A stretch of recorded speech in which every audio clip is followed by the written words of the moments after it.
Hey, what's up, DNC Performance?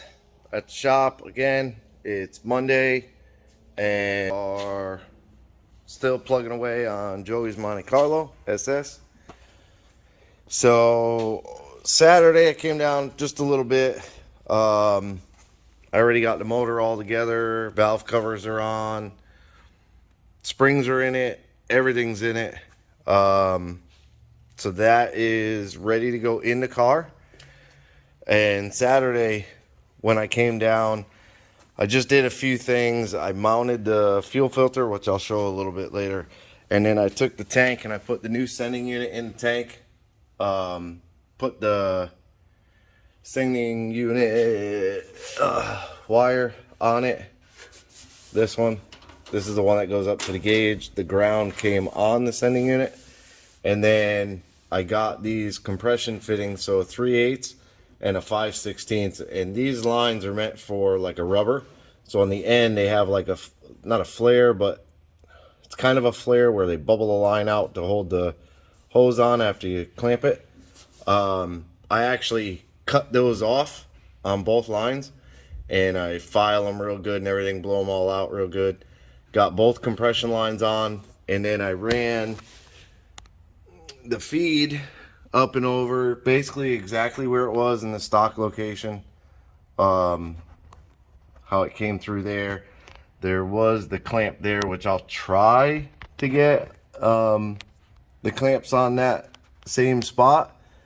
And then I'll push the heat guard back up. Well, or I'll just do it now, whatever.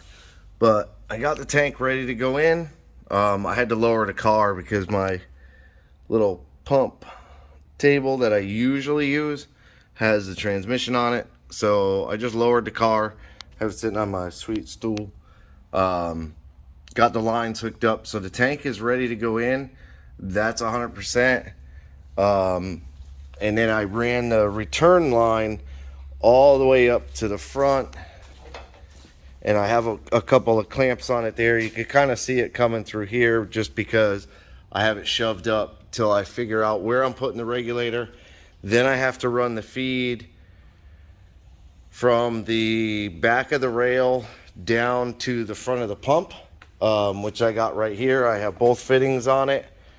Weirdly enough, it didn't come with the little nuts. And I don't think you use those lock nuts, but I could be wrong. But then I took and I used green for the feed because off the Holley Terminator, their fuel pump wire is a green, their fuel pump feed is a green, and that's off of a relay already built into the harness. So the ECU will trigger the fuel pump. I got a clamp inside the frame, which I'll show it in a minute. But I'm not going to put the pump in until I have the feed line up to the rail and I get the harness on the pump and kind of routed down the frame. Then I'll slide it in because it's kind of in a tight spot. So to be able to get in there and get these get the power and the ground hooked up. The ground I'll most likely go to the block with. I'll use like a big ring terminal. One of them. I think it's that one there. I'll use a big ring terminal and I'll put it on the block. That way I have a good ground, or the back of the head. It'll probably be on the block. Just have to kind of see where the headers lay out. So I got that. I got the throttle cable here.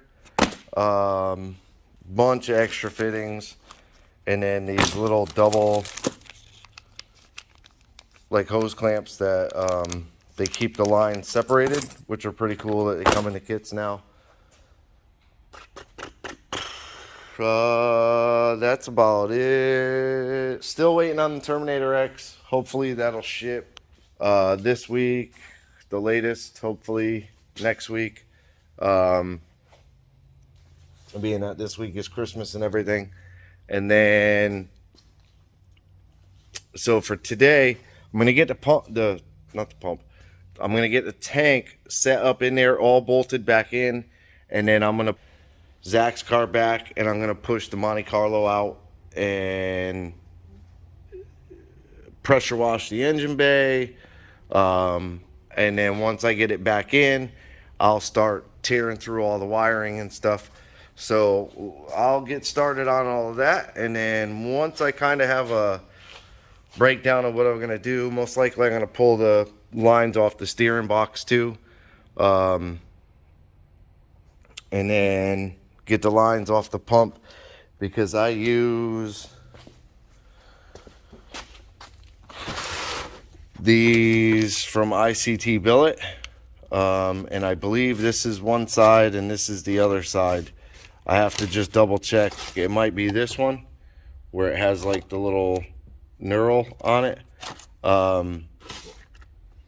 So I have to get those out and see what lines are what on there, and then I'll know what else I need for the power steering lines. I mean, that power steering line right there, it's kind of old. And I never liked the way they loop up and then back over to the pump. So if you take them off at the box, you can kind of route them however you want, but we have to see how the motor's going to fit in there and everything. I still got to get the old rubber mounts off the frame. Tons of cobwebs.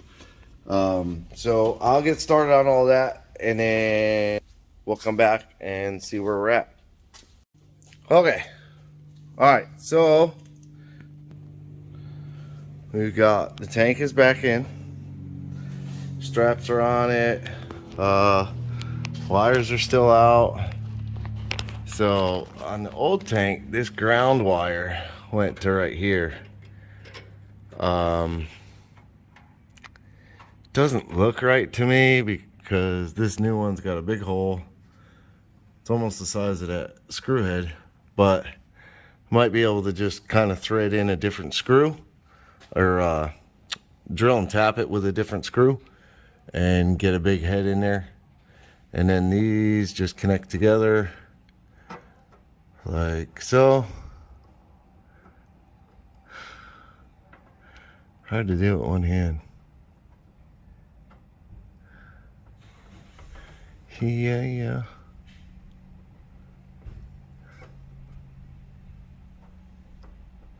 Yeah. Cool. There it goes.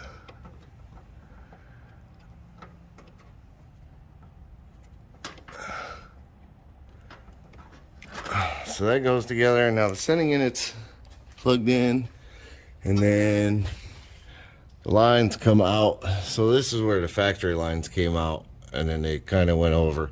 But being that these are AN, and you can not see a daggone thing.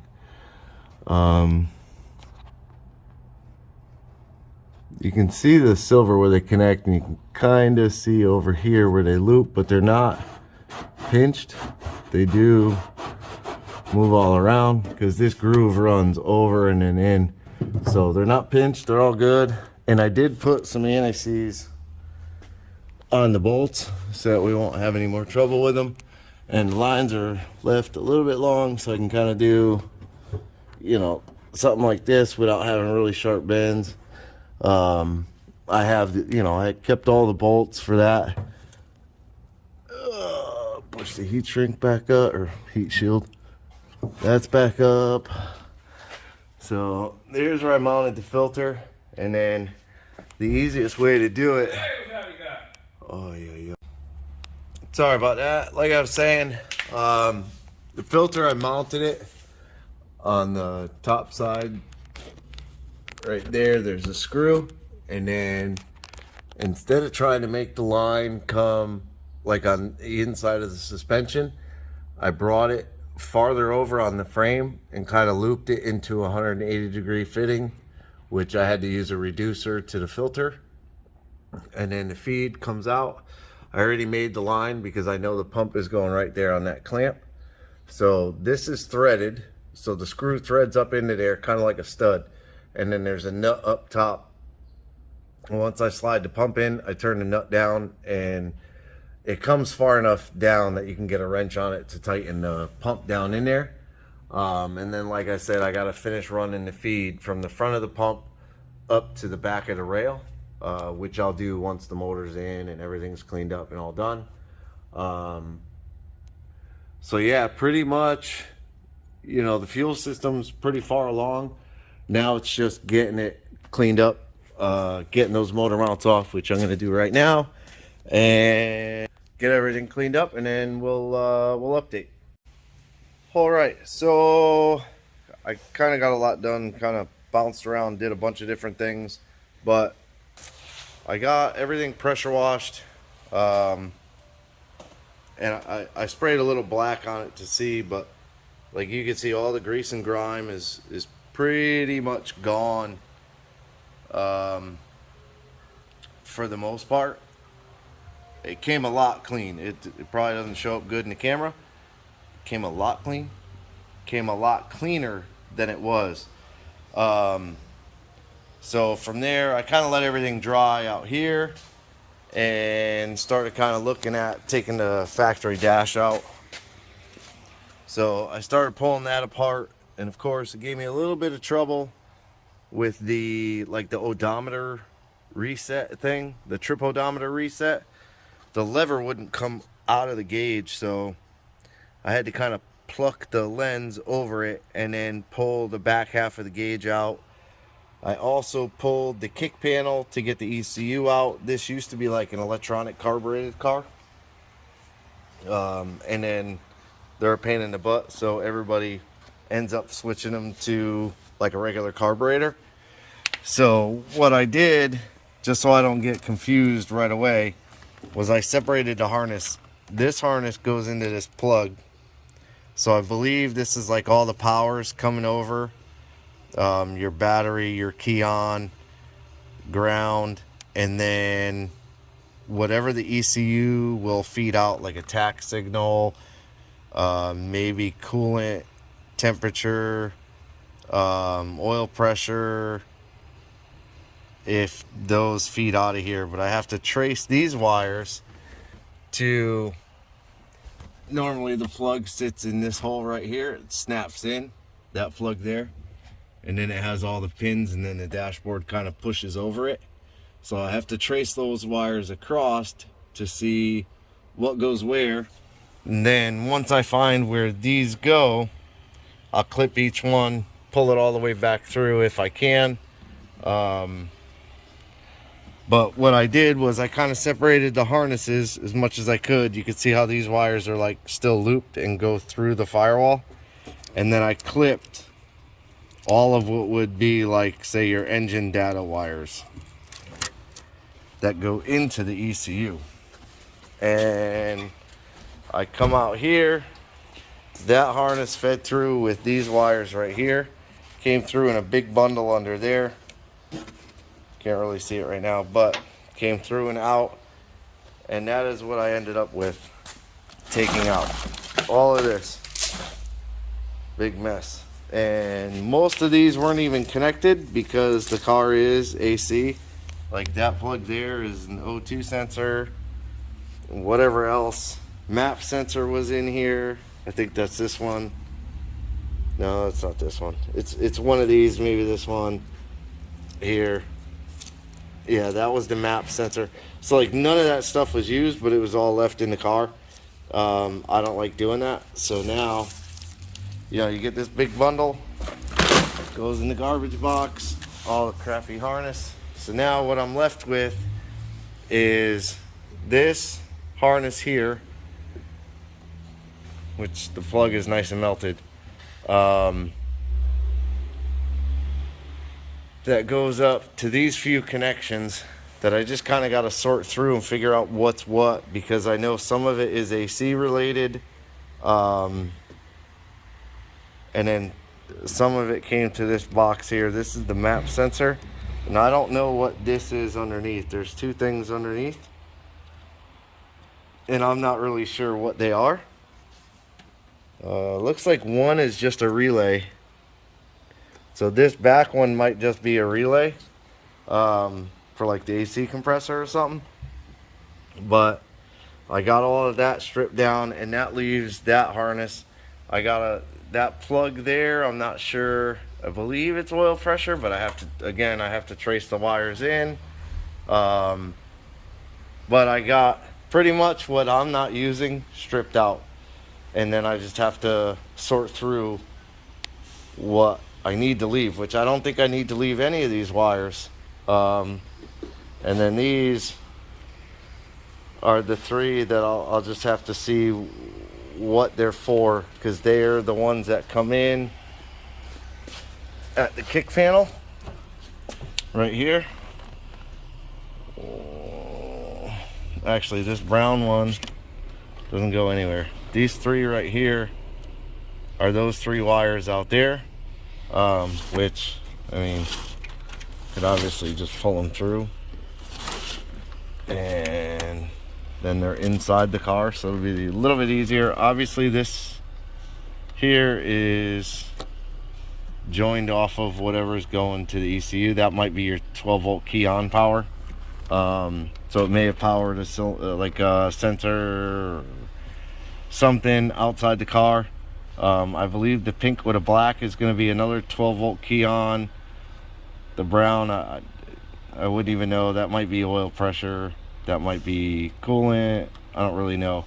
So I'll have to trace, these just to make sure they are what they are. But I might be able to use, if one of those, if this is like the ignition key on power, or this one is, I can use this for the Holly, the Terminator X. And my plan is to mount it in here, inside the kick panel. I don't have a whole lot of room on this one. There's kind of this inside panel that held the ECU. Sort of, this is the back side of the ECU. It's sat like that, or up like this. Yeah, it's sat up like that, and then it slides into this bracket here. So I'm gonna try, because I have a little bit of room going up above the kick panel. The kick panel's kind of end right here, so I have a little bit of room going up. I'm gonna try and mount the Holly ECU right off of this kick panel, right off the back side, and then just kind of trim a nice hole where the LEDs are on the ECU, so you can kind of see them through this panel. This is the outer panel, so the ECU slid into there, and then it set over this. So I can trim off this tab, and then definitely have to trim, possibly have to trim this piece off. I don't know that the Holly ECU will slide in there. It'd be kind of neat if it just slid in there. But normally what I do is, like on Zach's car, I mounted the ECU on the outside of the kick panel. There's not a lot of room in these. I could make a bracket that comes off the bottom of the dash, but these are plastic, so they kind of flex a lot, and I'm not a fan of that. Some more crazy zip ties everywhere, and then just kind of looking underneath, there's kind of wires everywhere. There's this wire to this switch. I have no idea what that's for. So a bunch more zip ties. Like, I don't know if this is like a chain of zip ties or something going on here. I'll have to clip that off though. So yeah, but one of the big things I wanted to do is, because with these Holly dashes, the bezels anyways, they're not necessarily made for like all your factory pieces. So this is his bezel, the outer. The inner is inside the car, so it doesn't come with a provision for, I think this is window defroster, or a headlight switch even. So on this, it's a raised panel. The headlight switch mounts from behind into the back panel. There's like a little plastic piece that screws into it, this piece.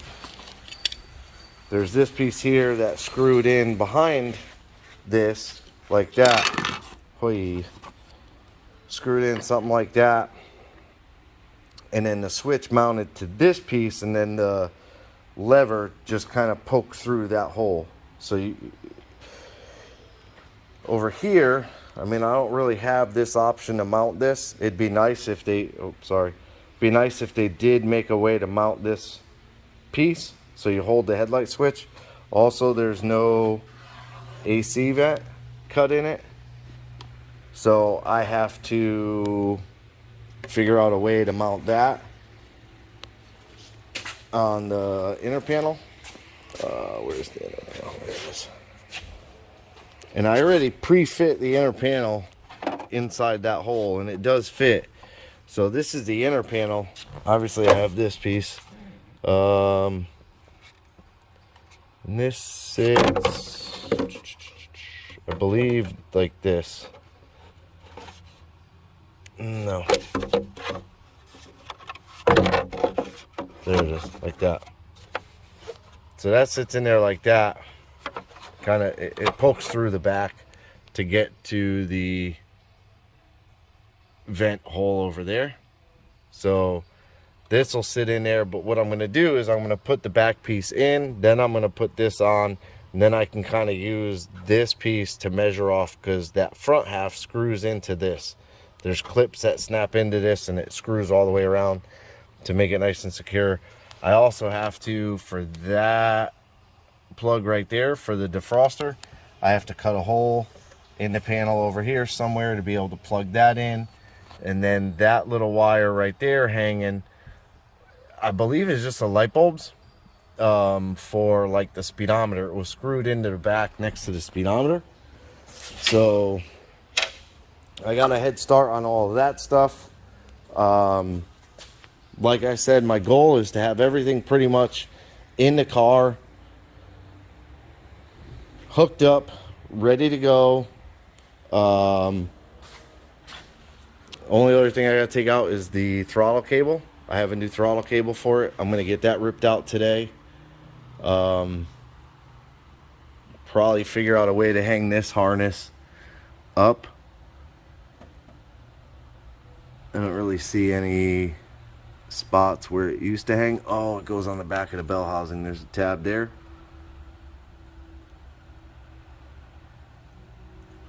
Oh, and that pink wire was the distributor. So that pink wire, I may actually take it off, feed it back in and over to the ECU, because that's the coil for the distributor. So I know that'll be key on when it's in the start position. I don't have any other wires over here that I have to take apart, so that's good. I need to probably redo the battery cable. The negative cable is just, it's broke off the fender. The strap is broke, so I'll probably redo that, and then figure out why it's just not tight. Okay, so I want to get everything in the car ready to go. That way, when the Terminator kit, I can basically mount it, plug and play. Have the wires, like the ground, the battery wires I'll have to run out, which I'll probably feed through where the original harness came through. The bigger issue is going to be, how am I going to route the actual Terminator harness? How am I going to get it in the car to the ECU? So that's going to be a little bit of a challenge on figuring out where to put that harness through the firewall to where it's clean and neat. Worst case, if I have to take the inner fender out and pop that grommet to shove the harness through, I'll do that. I don't mind doing that. But that's going to be the bigger challenge, I think. For me, that's going to be the bigger challenge, is getting the main harness out here. But yeah, I want to have everything in the car ready to go. This way, when the Terminator X Max shows up, I can get it all wired. I could have it figured out I have another harness here that I could route through and hook up.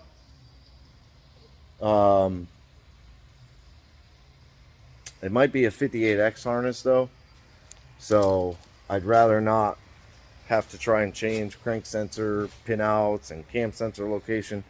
So I might not do that, but hopefully it shows up soon.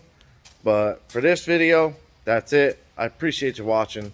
Do me a favor, give me a big thumbs up, leave me a comment, like, subscribe. Yeah, thumbs up is like. Subscribe to the channel, hit the bell to be notified of new videos. Stay tuned for the next one. Appreciate you watching. If we don't get a next one out by Christmas, do me a favor, have a good Christmas, good holidays, eat a lot and be kind. Thanks for watching. Have a good day.